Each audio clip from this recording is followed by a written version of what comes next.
쓰신 제프리 볼이라는 사람은 젊은 나이에 차이나 랜드 미션이라는 그 선교단체에 소속돼서 티베트 접경 지역인 중국 서북부에서 선교를 했습니다.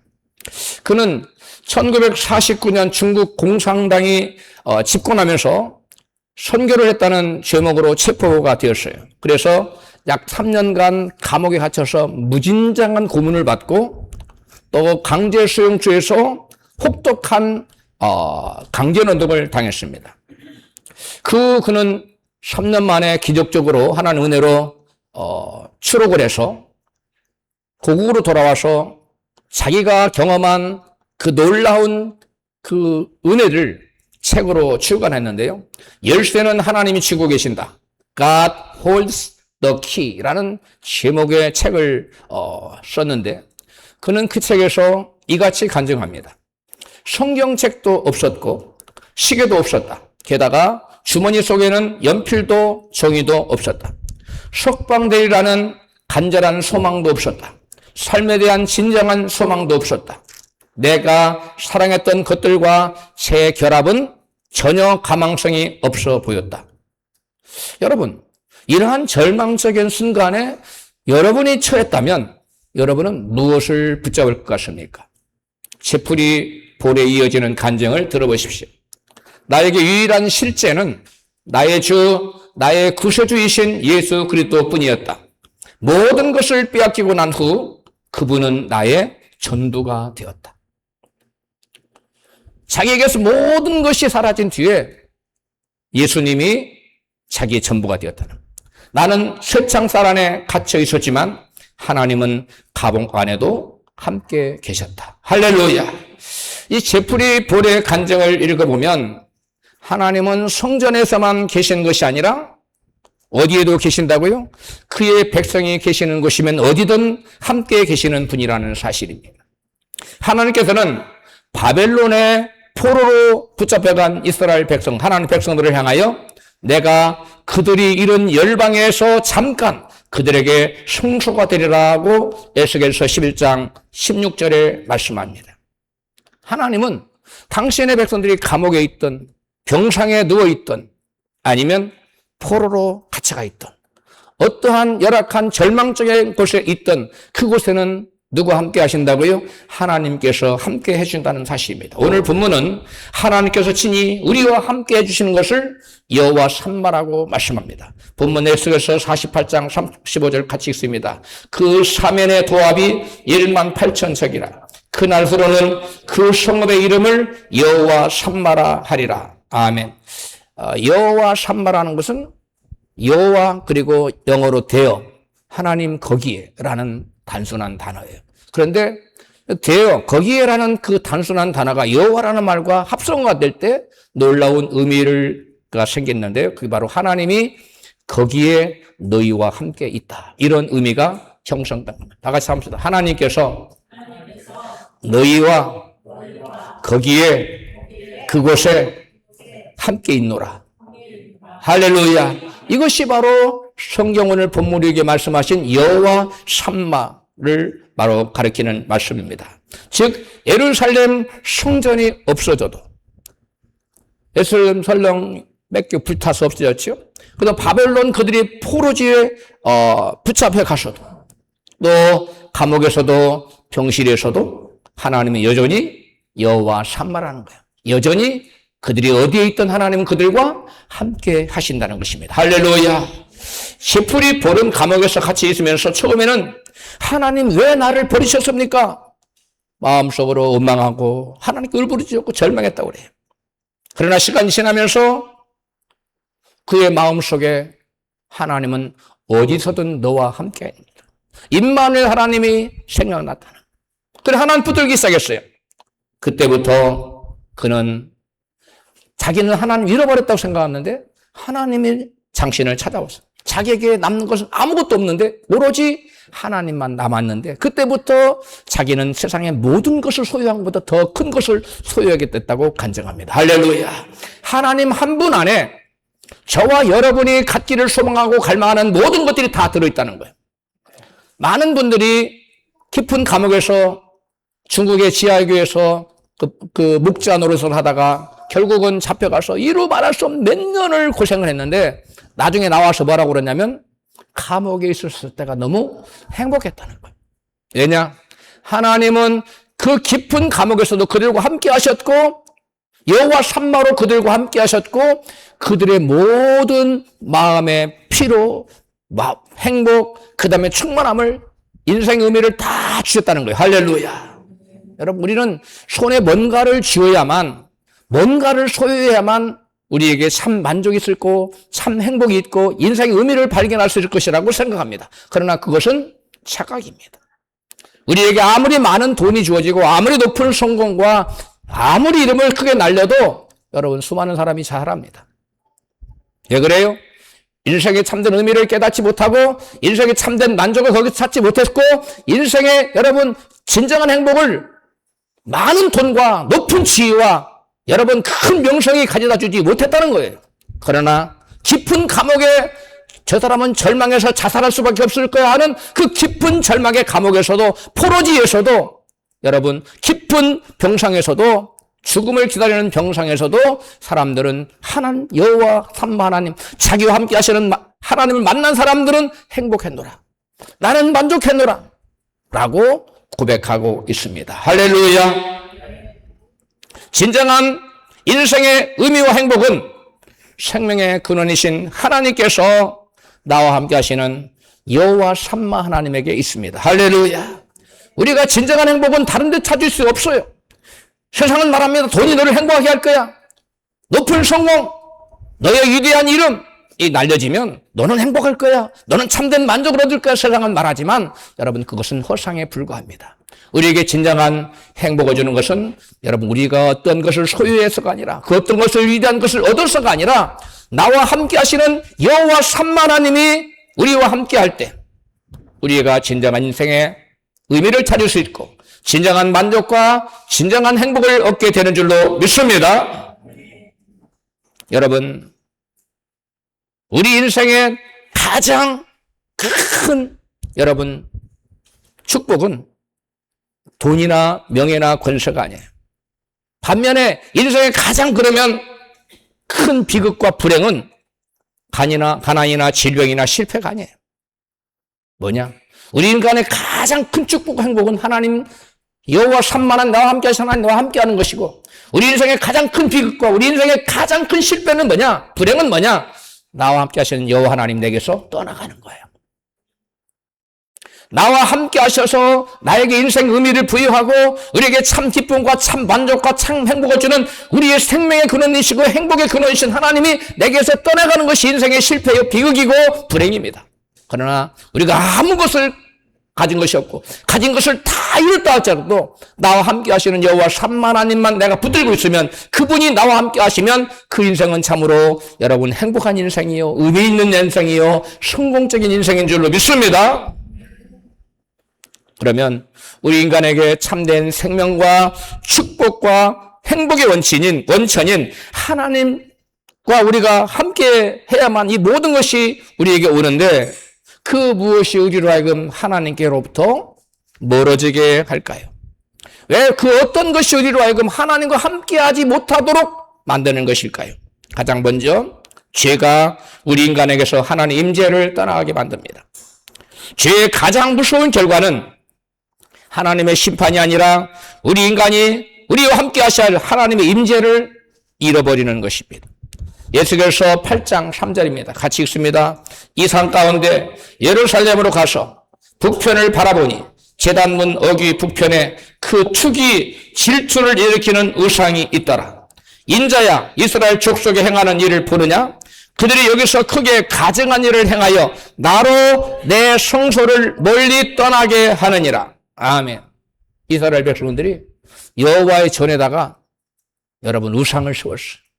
그래서 하나님으로 하여금 여호와의 전에는 여호와의 전 성전 왜 세웠습니까? 하나님 예배하라고. 근데 그 자리에 하나님의 대적인 우상을 만들어 놓고 우상을 같이 섬겼다는 거예요. 그 우상은 여호와 하나님의 질투를 일으키는 그러한 우상이었어요. 그래서 하나님은 그곳에서 더 이상 머물 수가 없어서 내가 그 성소에서 그들이 우상을 섬김으로 나로 여호와의 성소에서 뭐하게 하느니라? 떠나가게 하느니라. 여러분, 이 말씀을 뜻하는 바는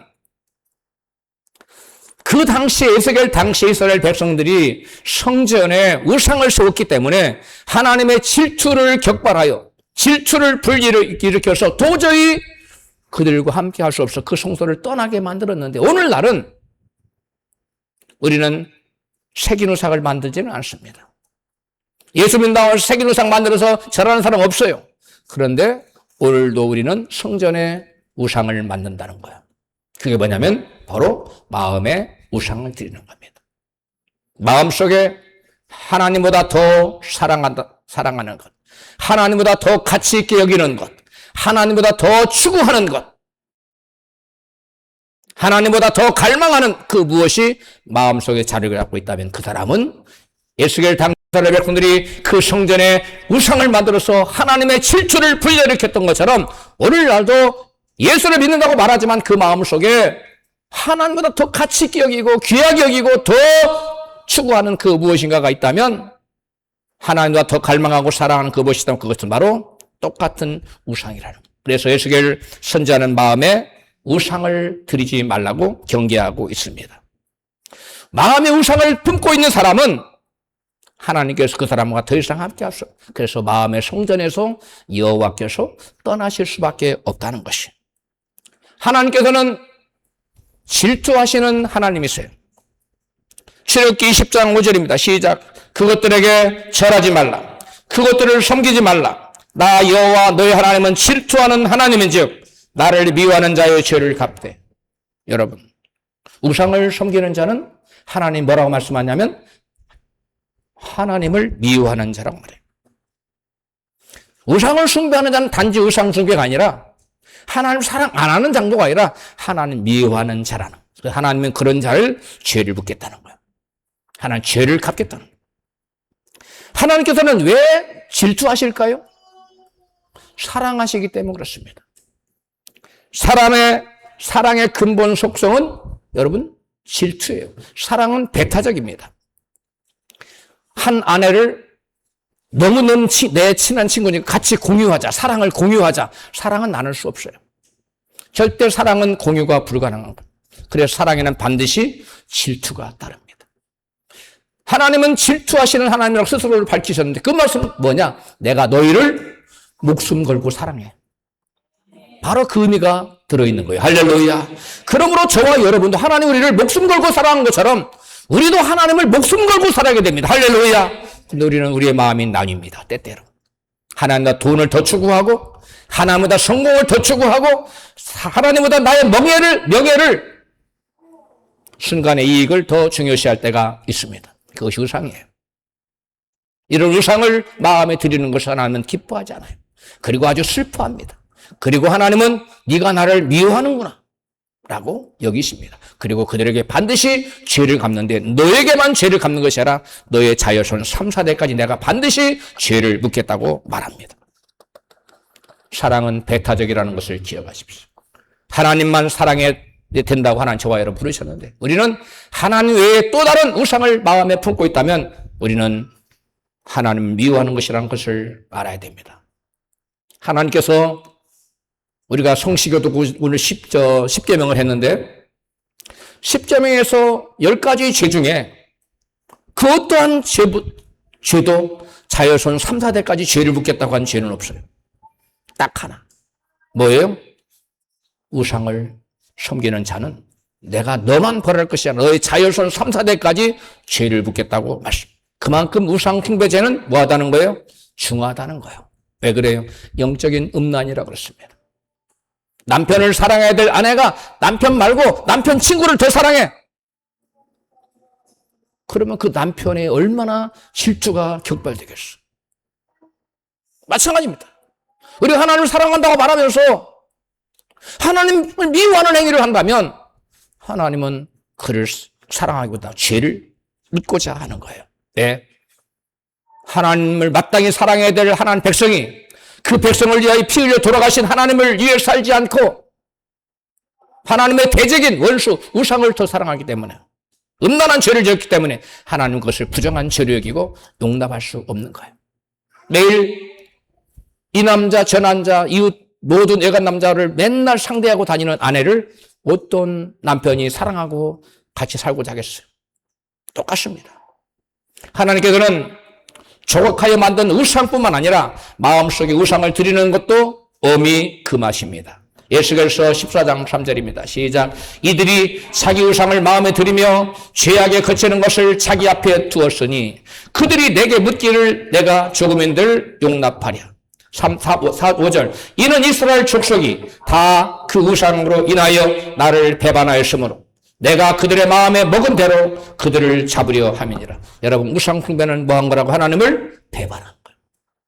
그리고 하나님을 미워하는 거예요. 목사님, 저는요 우상에게 절 안 해요. 저는 우상을 갖고 있지 않아요. 그걸 말하는 게 아니에요. 우리 마음에 주님보다 귀하게 여기는 것이 무엇입니까? 어떤 사람은 자녀일 수 있어요. 어떤 사람에게는 부모일 수 있어요. 어떤 사람은 남편과 아내일 수 있어요. 어떤 사람은 돈일 수 있어요. 어떤 사람은 성공일 수 있어요.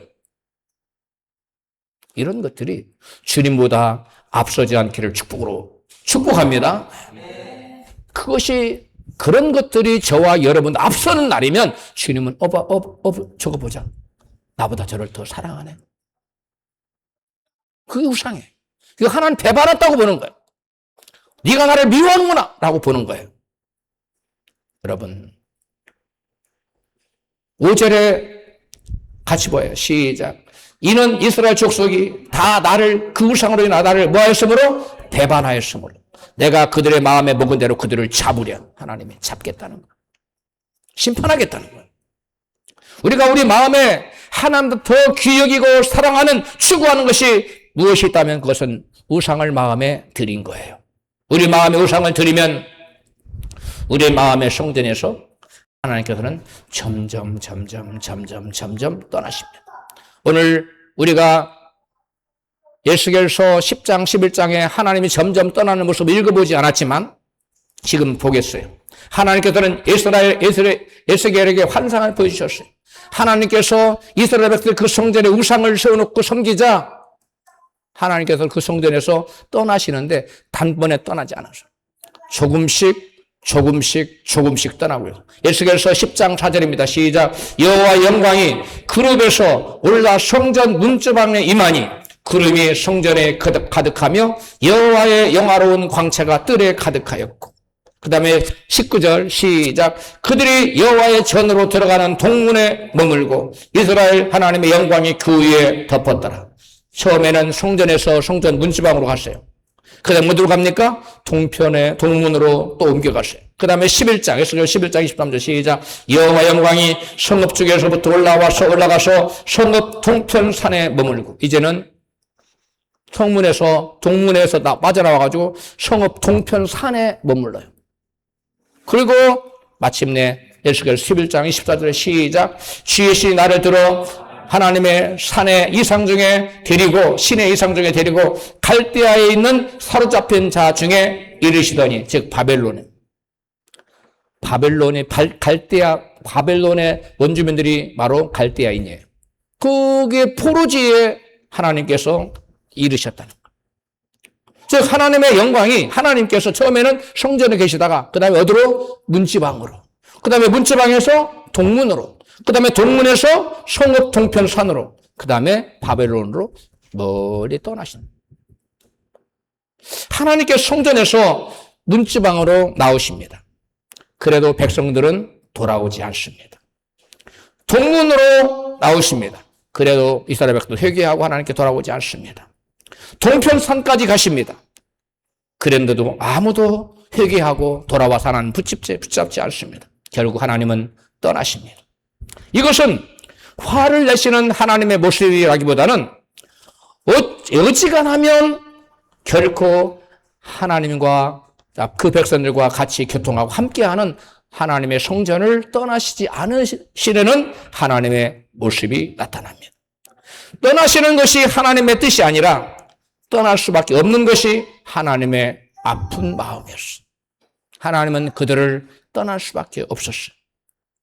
하나님께서 당신의 이름을 주셨던 성전과 예루살렘 성을 얼마나 떠나시기를 싫어하셨는지 그분의 마음이 여러분 보이지 않습니까?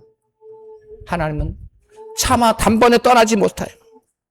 하나님께서 당신의 백성들과 사랑을 나누던 그곳을 차마 단번에 떠나지 못하시고 이제라도 돌아올까? 저제라도 돌아올까 하면서 조금씩 뒤를 돌아보며 계속 멀리 가고 계시는 거예요. 하나님의 아픈 마음과 그 백성이 회개하고 돌아오기를 간절히 기다리는 마음이 여기에 여러분 숨겨져 있습니다. 이스라엘의 여러분 계속된 다른 신을 음란하듯 섬기는 우상숭배죄 때문에 하나님께서 이스라엘과 백성들과 더 이상 함께 하실 수 없어서 조금씩 떠나가셨다는 거예요. 오늘날 우리가 생명과 행복의 근원 되시는 하나님의 임재 가운데 살고자 한다면 우리는 우리 마음에서 어떤 우상도 여러분 들여서는 안 될 줄로 믿습니다. 우리 마음에서 우상을 제하십시다. 할렐루야. 우리의 마음에 그 어떤 우상도 들이지 마십시다. 할렐루야. 왜 그렇게까지 하나님께서는 그것을 떠나시기를 그토록 싫어하셨을까요? 그것은 하나님께서 그 백성을 끔찍히 사랑하셨기 때문입니다. 만약에 하나님께서 그 성전에 떠나시면 그 성전에는 여러분 멸망이 찾아옵니다. 그리고 그 백성들은 도륙을 당하고 포로로 잡혀가고 죽임을 당하고 무서운 재앙이 임합니다. 사랑하는 당신의 백성들이 이처럼 그 성전의 사람이 떠나심으로 말미암아 그 성전이 마귀의 놀이터가 되어버려요. 그래서 그들에게는 하나님의 통치와 하나님 임재와 하나님 인도하심과 하나님 축복이 사라지고 마귀의 잔인한 통치와 무서운 재앙이 임한다는 것을 하나님이 아셨기 때문에 그 백성을 너무나 사랑하신 하나님은 단번에 떠나시지 못했어요.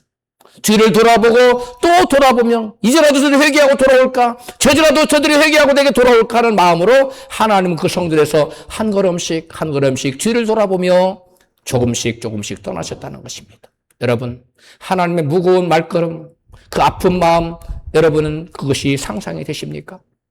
성전을 조금씩 떠나는 하나님의 그 아픈 마음이 여러분 마음에 전해지고 있느냐는 말.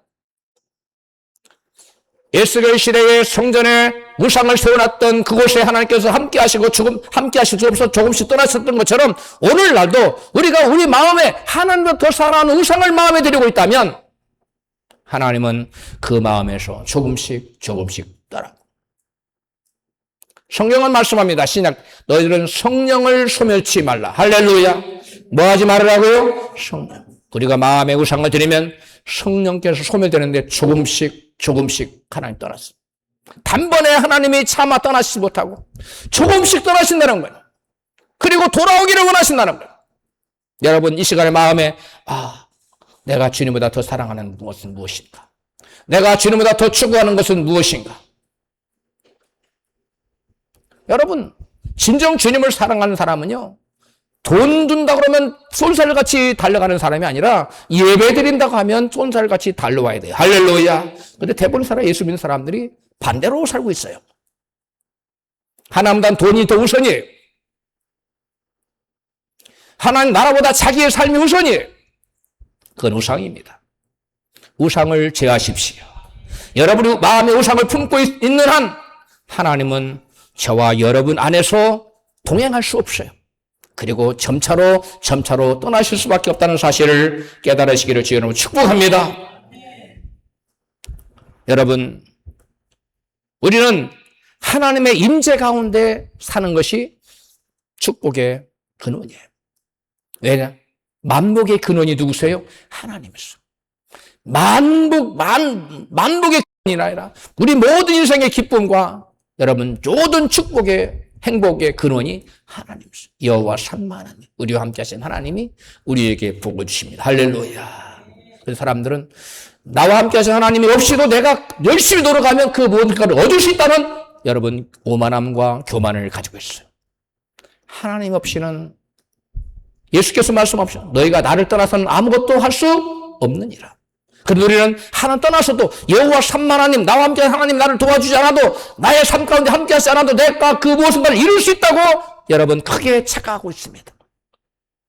하나님은 예수는 분명히 말씀. 너희가 나를 떠나서는 아무것도 할 수 없느니라. 다 같이 시작. 너희가 나를 떠나서는 아무것도 할 수 없느니라. 여호와 삼마 하나님, 나와 함께 하시는 그 하나님이 나와 함께 하지 않으면 내가 도모하는 그 어떤 일도 열매 맺을 수 없다는 사실을 이 시간 명심하시기 바랍니다. 할렐루야. 여러분, 하나님께서는 하나님이 그 성전을 떠나면 그들에게 무서운 재앙이 임할 걸 아셨기 때문에 차마 단번에 못 떠나셨어요. 하나님께 우리가 우상을 마음 품고 하나님 단번에는 안 떠났어요. 그러나 계속적으로 우상을 깊게 마음에 들이면 하나님 발을 한 발 빼면서 우리를 위해서 멀어져 가요. 그래서 성경은 말합니다. 너희들은 성령을 소멸치 말라. 따라서 합시다. 성령을 소멸치 말라. 할렐루야. 그 말이 곧 오늘 말씀에 여호와께서 성전 문에서 문지방에서 그다음에 동문으로 그다음에 동편산으로 그다음에 바벨론으로 점점 옮겨가는 것이 그런 것을 허용해서는 안 된다는 거예요. 할렐루야. 우리가 우리 안에 계신 이스라엘 백성들에게 성전에서 여호와께 떠나시자 그곳에 바벨론을 통해서 준엄한 심판이 임했어요. 그 성전이 불탔어요. 그 성전에 있던 모든 그 기명들 다 옮겨갔어요. 이스라엘 백성들의 집도 다 불탔어요. 사람들은 죽임을 당하고 포로로 붙잡혀갔어요. 왜 그래요? 하나님의 계시할 때 곳에 하나님은 떠나시고 마귀가 들어가니까 이제 마귀가 심판하는 거예요. 죄와 사망과 심판에 이 마귀가 와서 그들을 짓밟아버린 겁니다. 마찬가지입니다. 오늘날 저와 우리 안에 여호와 삼마 하나님, 여호와께서 우리 안에 계시하더니 그 하나님 우리에게서 점점 떠나서 성령을 소멸해버리면 마귀가 탁 들어와서 이제는 저와 여러분의 삶을 농간해요. 짓밟아버립니다. 그렇게 되지 않기 위해서 우리는 성령을 사모하고 결코 소멸해서는 안 될 줄로 믿습니다. 여러분, 예배를 등한히 하지 마세요. 기도 시간을 등한히 여기지 마세요. 세상의 그 어떤 것보다도 더 귀하고 값지고 보배예요. 왜? 그곳에 하나님이 계시기 때문에. 할렐루야. 이스라엘 백성은 하나님을 잃어버린 순간 모든 것을 잃어버렸어요. 그들은 포로지에 가서도 회개하지 않았어요. 포로지에 있을 때 이 에스겔 선지자는 두 번째로 여러분 포로로 잡혀가요. 처음엔 다니엘이 1차로 포로로 잡혀가고 그 다음에 2차로 에스겔이 잡혀갑니다. 에스겔이 그 포로지에 간 후에 5년이 지난 다음에 그는 선지자로 부름받아요. 근데 포로지에 간 그 백성들은 거기에 가서까지도 그들은 회개하지 않았어요. 그리고 예루살렘은 회복될 거라고 굳게 믿고 있었어요. 그래서 하나님께 에스겔 선지자를 통해서 아니다 라고 말해주고 있어요. 여러분, 우리는 우리 안에 성령 하나님 떠나시면, 여호와 삼마 하나님 떠나시면 우리의 심령에, 우리의 삶의 환경에 누구의 놀이터가 된다고요? 마귀의 놀이터가 돼요. 그래 마귀가 짓밟아버립니다. 여러분 삶에 초토화가 일어나요. 그런 삶을 여러분 용납하시겠습니까? 아니면 여호와 삼마 하나님이 떠나시지 않게 붙잡고 회개하고 붙잡고 그분이 나를 통치하시게 만들어야 되겠습니까? 여러분, 주님을 놓치지 마시기를 축복합니다. 주님을 놓치는 순간 마귀가 들어옵니다. 그리고 그 삶을 지배합니다. 그 삶을 여러분 초토화를 시켜버립니다. 그러한 삶을 살면 안 됩니다. 영적으로 음란한 죄인 우상 숭배는 여호와 하나님을 우리에게서 떠나시게 하고 그 결과로 포로로 잡혀가는 크나큰 재앙이 그들에게 임했어요. 에스겔서 6장 9절 시작. 너희 중 피한 자가 사로잡혀 이방인 중에 있어서 나를 기억하되 그들이 음란한 마음으로 나를 떠나고 음란한 눈으로 우상을 섬겨 나로 근심케 한 것을 기억하고 스스로 한탄하리니 그때야 그들이 나를 여호와인 줄 알리라. 내가 이런 재앙을 그들에게 내리겠다 한 말이 헛되지 아니하리라. 실제로 그들에게 무서운 재앙이 임했어요. 여러분, 하나님께서는 이스라엘 백성들에게 이스라엘 백성들 끝내 우상을 섬기면서 돌아오지 않자 그들의 죄를 철저히 심판하시기로 작정하시고 예루살렘 성전을 떠났어요. 그러나 단번에는 못 떠났시고 하나님 너무나 마음이 아파서 조금씩 떠나셨어요. 그러나 천만다행인 것은 하나님께서는 떠나셨지만 그 백성들에게 다시 돌아오시기로 약속하십니다. 여호와 삼마 하나님은 자기 하나님을 완전히 버리지 않으시고 임마누엘로 다시 찾아오십니다. 에스겔서 11장 22절 24절에 보면 하나님께서 예루살렘을 떠날 준비를 하는 그 모습을 보고 에스겔을 선지자는 이 엎드려서 이같이 부르셨습니다. 에스겔 11장 13절에 시작. 내가 엎드려 큰 소리로 부르짖어 가더래. 오호라 주 여호와여, 이스라엘의 남은 자를 다 멸절하고자 하시나이까. 이렇게 부르짖어. 하나님께서는 그 에스겔 선지자의 부르짖음에 이렇게 놀라운 약속으로 응답하십니다. 에스겔서 11장 16절에 시작. 내가 비록 그들을 멀리 이방인 가운데로 쫓고 열방에 흩었으나 그들이 이른 열방에서 내가 잠깐 그들의 성소가 되리라. 17절. 내가 너희를 만민 가운데서 모으고 너희를 흩은 열방 가운데서 모아내고 이스라엘 땅으로 너희에게 주리라 하셨다 하라. 아멘. 여러분, 얼마나 놀라운 말씀입니까? 이스라엘은 성전을 잃었습니다. 예루살렘도 잃었습니다. 나라까지도 잃었습니다. 주권도 잃었어요. 그러나 하나님께서는 너희가 성전을 잃었다고 해서 모든 것을 잃었다고 생각하지는 말아라. 너희가 성전을 잃었다고 해서 모든 것을 잃은 것이 아니고, 여러분, 너희가 나까지 잃은 것은 아니다. 너희가 회개하고 돌아오면 내가 너희의 성소가 되어줄 것이다. 할렐루야. 성전은 무너질 수 있습니다. 나라는 빼앗길 수 있습니다. 그러나 하나님은 자기 백성을 포기하지 않으십니다. 여기서 우리는 하나님의 마음을 보게 됩니다. 하나님께서 진정 원하시는 것은 화려한 성전이 아니라 자기 백성과 함께 사시는 거예요. 함께 거하시는 거예요. 그러므로 하나님께서는 심판하실지라도 버리지 않으시고 징계하실지라도 포기하지 않으시고 다시금 돌아올 기회를 주십니다. 할렐루야. 그래서 에레미야서에 보면 2장 3장에 보니까 돌아오라 돌아오라 돌아오라 계속 말해. 이제라도 돌아오라, 계속 돌아오라 말해. 하나님이 우리에게 돌아올 기회를 주실 때 돌아와야 될 줄로 믿습니다. 보라, 지금이 은혜 받을 만한 때예요. 지금이 구원의 날이에요. 항상 은혜가 받는 때가 있는 게 아니에요. 지금 은혜 받아야 돼요. 때가 되면 마음대로 예배도 못 드립니다. 신랑이로다 하면 그때는 기름 준비할 시간이 더 이상 주어지지 않습니다. 여러분, 저와 이런 코로나 시대에 겪어봤잖아요. 마음대로 모일 수 없잖아요. 근데 그건 아무것도 아니에요. 내가 하나님을 예배하고 싶어도 예배할 수 없어요. 그런 날이 와요. 그 전에는 마음의 준비를, 기름 준비를 충분히 해둬야 될 줄로 믿습니다. 스페어 등잔불을 준비해야 돼요. 스페어 기름을 준비해야 돼요. 여러분, 하나님께서는 이스라엘 백성들에게 다시금 돌아오도록 여러분 기회를 주시는 거예요. 그리고 하나님께서는 에스겔서 11장 19절에 보면 회복을 해주겠다고, 회복을 시켜주겠다고 이같이 말씀하세요. 시작. 내가 그들에게 일치한 마음을 주고 그 속에 내 신을 주며 그 몸에서 굳은 마음을 제하고 부드러운 마음을 주어서 내 율례를 쫓으며 내 규례를 지켜 행하게 하리니 그들은 내 백성이 되고 나는 그들의 하나님이 되리라. 아멘. 여러분, 하나님께서는 단지 예루살렘 회복만을 말씀하시지 않고 이스라엘 백성과의 관계를 회복시켜서 나는 그들의 하나님이 되고 그들은 나의 백성이 되리라고 관계 회복을 여러분 약속해 주세요. 할렐루야. 그들에게 뭘 주어서? 새 영을 주어서. 그들에게 굳은 마음을 제하고 부드러운 마음을 주어서 하나님 앞에 우상 숭배하는 백성이 아니라 하나님의 세상을 더 사랑하는 자가 아니라 온 전심으로 마음을 다하고 성품을 다하고 주님을 사랑하는 그 마음을 주어서 하나님과 관계를 회복시켜 주겠다. 할렐루야. 지금이 바로 회개할 때입니다. 지금이 은혜 받을 때입니다. 지금이 바로 구원 받을 여러분 기름을 준비해야 될 때예요. 할렐루야. 기회를 놓치지 마시기 바랍니다. 여러분. 그리고 에스겔서의 마지막 창에는 오늘 본문이죠. 하나님께서 회복의 성읍의 이름을 이렇게 선포하세요. 에스겔서 48장 35절 시작. 그 사면의 도합이 1만 8천 척이라.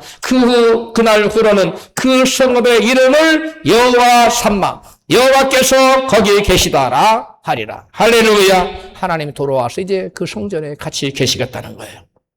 여러분, 에스겔서가 주는 가장 큰 소망은 무너진 성벽이 다시 세워지는 것보다 떠나셨던 여호와 하나님께서 돌아오셔서 거기에 함께 계신다는 거예요. 할렐루야. 떠나셨던 하나님이 다시 돌아오셔서 그 성전에 그들과 예루살렘에 함께 거하시겠다는 것이 바로 에스겔서가 우리에게 주는 여러분 커다란 소망이에요. 할렐루야.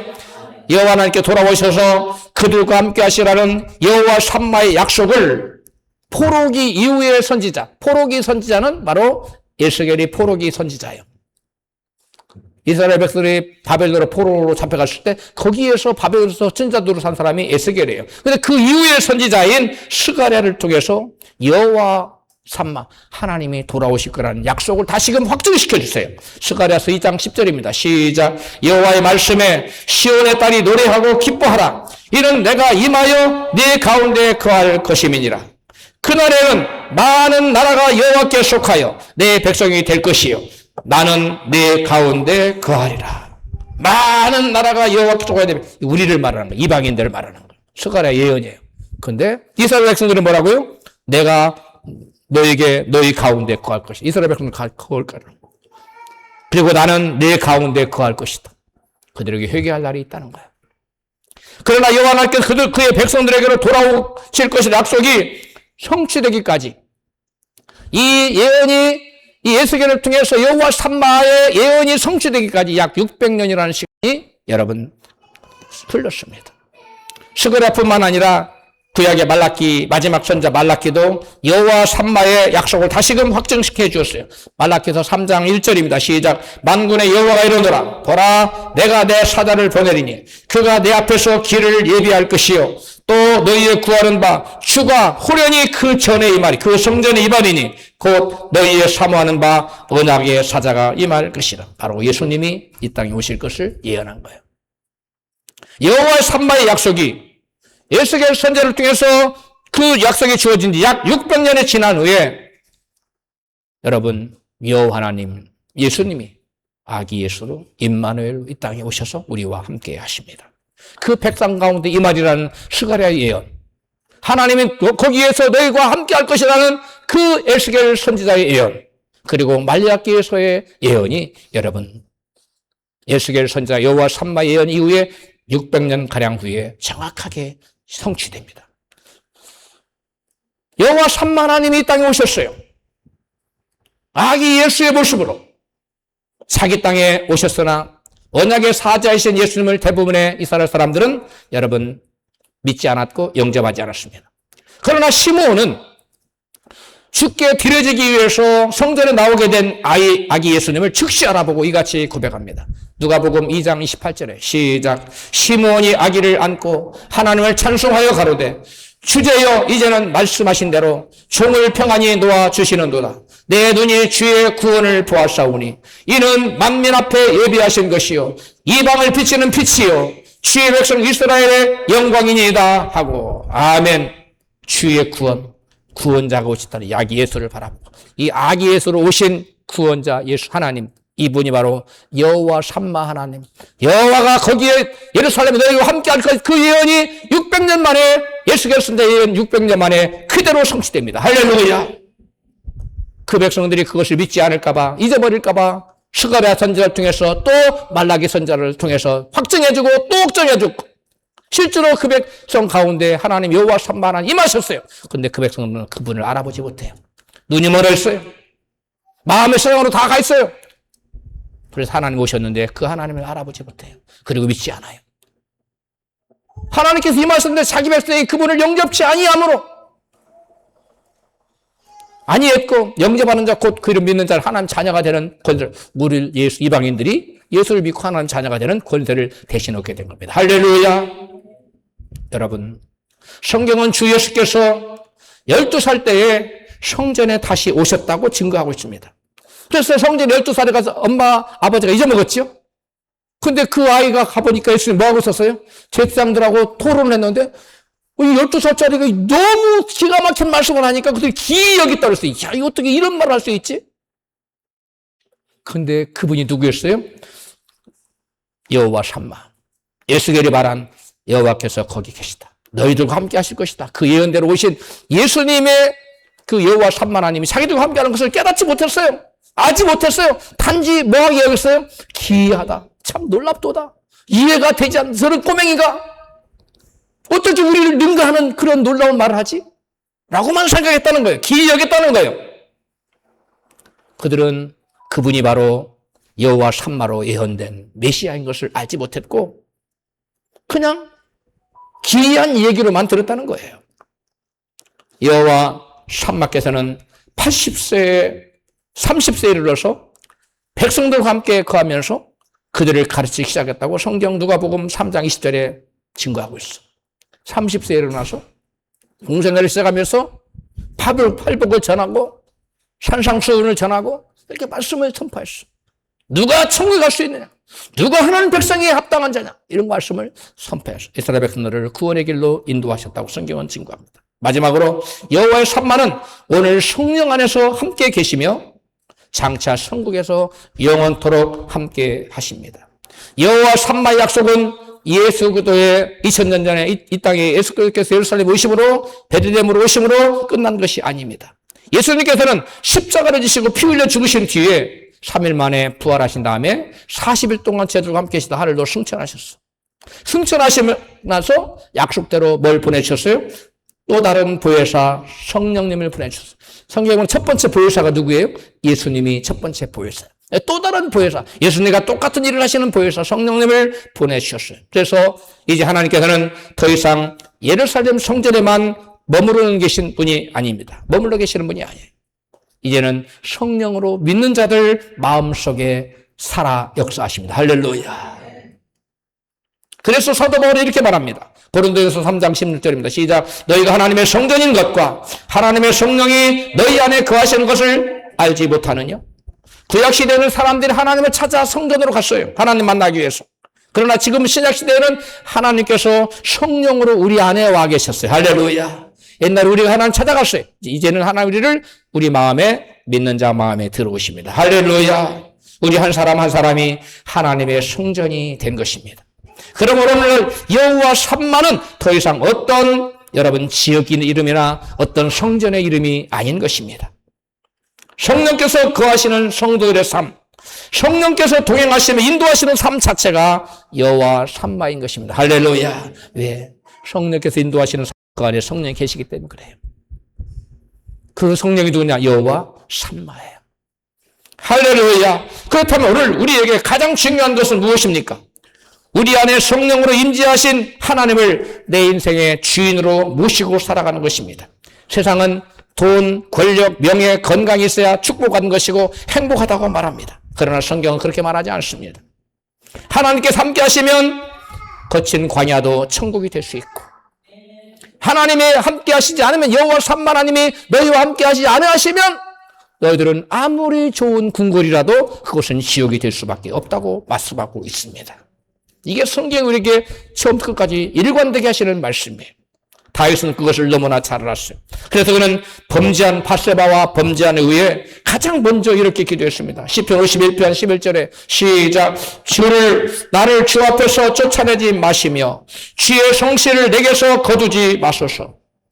아멘. 여러분 다윗이 자기 왕위를 잃은 것보다 더 염려한 게 뭐였어요? 성신을 거두고 성령이 떠나가는 것을 더 염려했어요. 여호와 샴마 하나님 자기가 떠나가는 것을 더 크게 염려했다는 거예요.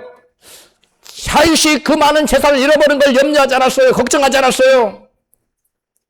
여러분 하나님의 임재가 떠나는 것을 가장 두려워했어요. 그래서 주의 성신을 내게서 거두지 말라고 기도합니다.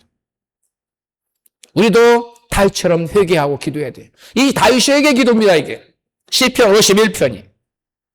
우리도 회개하며 기도해야 돼요. 하나님, 내가 하나님과 더욱 귀하게 여기는 우상을 마음에 들이고 살았습니다. 그런데 하나님을 미워하는 삶을 살았습니다. 하나님의 대적으로 살았습니다. 이러한 죄를 회개합니다.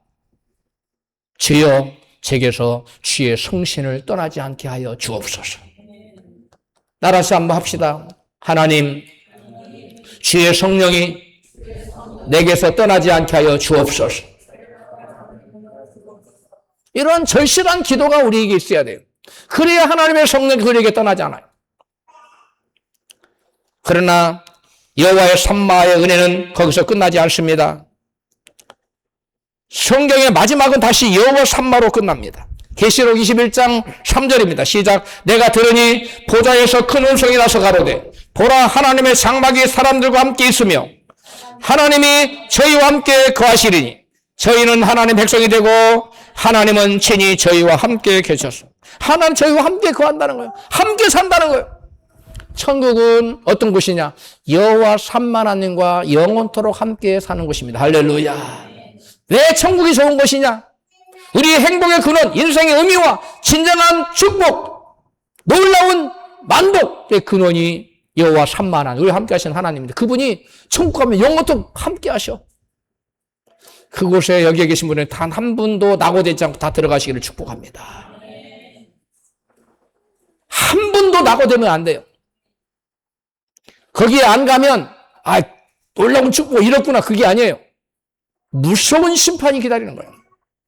여러분 성령 안에서 여러분 하나님과 함께하는 삶은 장차들을 영원한 천국의 예고편이에요. 얼마나 놀라운 말씀입니까? 인간의 내동상산에서 하나님과 함께 하시는 것으로 시작했습니다. 그런데 죄 때문에 하나님과 인간은 분리되어서 서로 함께 살 수가 없었어요. 그래서 그러나 하나님은 포기하지 않으셨습니다. 에스겔은 여호와 삼마를 예언했고 약 600년 후에 임마누엘로 여호와 삼만 하나님은 나타나셨으며 지금은 그 여호와 삼만 하나님이 성령으로 우리 안에 와 계십니다. 할렐루야. 마지막에는 새하늘과 새 땅에서 영원토록 우리와 함께 하실 것입니다. 이것이 하나님 이름 속에 담긴 하나님의 계획이고 마음입니다. 사랑하는 성도 여러분, 오늘 우리는 여호와 삼마라는 하나님 이름 속에 담긴 하나님의 마음을 보았습니다. 하나님의 마음은 우리를 떠나시고자 하는 것이 아니에요. 우리와 함께 하시기를 갈망하는 마음입니다. 죄는 하나님을 떠나게 하시지만 우리 가운데 하나님을 떠나시게 만들지만 하나님의 사랑은 다시 우리를 찾아오게 합니다. 여호와 삼마 그 하나님의 이름은 하나님의 마음을 나타내고 있습니다. 하나님께서는 에덴 동산에서도 사람과 함께 하셨고 광야의 성막에서도 함께 하셨고 예루살렘 성전에서도 함께 하셨습니다. 그리고 예수라는 이름으로 사람으로 오셔서 이스라엘 백성들과 함께 하셨고 오늘날 성령으로 오셔서 우리 교회 안에 우리 믿는 자 안에 거하고 함께 계십니다. 그분이 바로 여호와 삼마 하나님이십니다. 할렐루야. 그리고 그 하나님은 장차 새하늘과 새 땅에서 영원히 우리와 함께 하실 것입니다. 이것이 성경 전체가 들려주는 살아계셔서 우리와 함께 하시는 하나님의 이야기입니다. 이것이 바로 여호와 삼마입니다. 사랑하는 성도 여러분, 인생 최고의 행복과 축복은 돈도 아니고 건강도 아니고 성공도 아닙니다. 하나님과 함께하는 삶입니다. 여호와 삼마 하나님 그분을 모시고 사는 삶입니다. 우리 모두 평생 성령 안에서 여호와 삼마 은혜를 누리시기를 여러분 소망합니다. 그리고 장차 새하늘과 새 땅에서 영원토록 하나님과 함께하는 그날을 소망하며 살아가시기를 주님의 이름으로 축원합니다.